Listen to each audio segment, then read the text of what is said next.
I'm Owen Hill, and I'm here to interview Anders Vilks, who is the former finance minister of Latvia. Took the country through a very difficult phase, and he's here as a guest of the World Bank to share some of his experiences with us. Now, my understanding is that Latvia is about the size and population of Jamaica.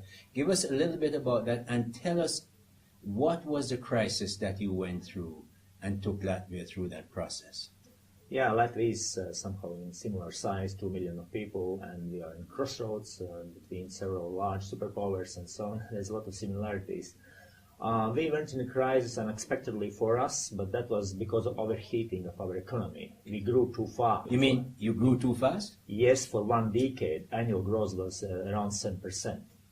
And there was a lot of imbalances, so high inflation, current account deficit, whatever, so to say, and therefore, when there happened international global crisis 2008, we got immediately, simultaneously, a double shock, external shock and our overheating shock. So we were out from the international money markets, and so we applied for the help to the last resort lender, IMF, World Bank, and European Commission, just to do adjustments, to go back to the growth track. Anders Vilks, you advised 2 prime ministers and was not only finance minister, but you were named the best finance minister by the Banker, which is owned by the Financial Times. So it was a real accolade.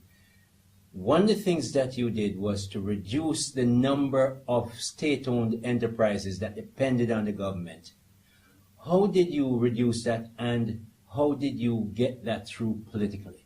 Yeah, very important is if you are in very large difficulties, you have to get very good consensus, very strong support from the community, from society, from our social partners, just to get very strong ownership what you are going to do. If you are losing a lot of revenues and you have very large fiscal deficit, you have to start to revise your state functions to avoid the double functions. Cut your costs, merge agencies. So we did that from the very beginning. But that was very strongly supported by community. What does that mean? How did you build that consensus? What was the majority that the government had that allowed you to build that consensus? Actually, we, in the very first years, we did everything with minority government, but with very strong support from the business side and the non-governmental organizations. They pointed out what we have to do. We got broad support. Yeah, the consensual support. Yes, support that we need to diminish those costs. We need to merge institutions.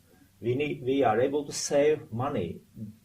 That is better than just to raise taxes. So you had buy-in from various social groups Yes. in the society. Trade unions, entrepreneurs, municipalities, we did together. Give me some idea of what kind of reduction you had in the size of the government in terms of reducing state-owned enterprises and agencies. Actually, we managed in the very first year to decrease the number of the agencies by half. And by 50%? Yes, by 50%. First year? Yes, in the very first year. Radical, dramatic. It was radical.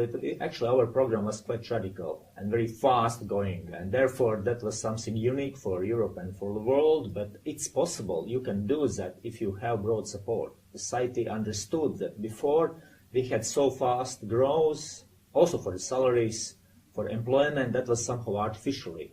And therefore we understood that we have to adjust ourselves as soon as possible. And one issue is just look at your functions, what the state is doing.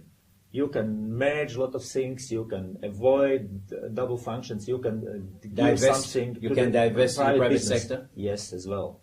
And that is possible, I think, in any of the countries. It doesn't matter, location, whatever. It should be done, but not only politicians are able to do that, but society should demand that, actually.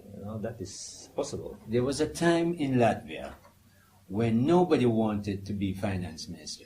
That's true. When the prime minister had problems to find a finance minister, you stepped into that breach. You advised 2 prime ministers. How did that happen, and what was your highest point in terms of feeling that you've achieved, and what was the lowest point when you felt that, boy, this wasn't worth it? It was indeed, no one wanted to take responsibility because politicians didn't believe that there is a real good exit from the crisis, And therefore, I had nothing to lose, you know. No ratings, nothing.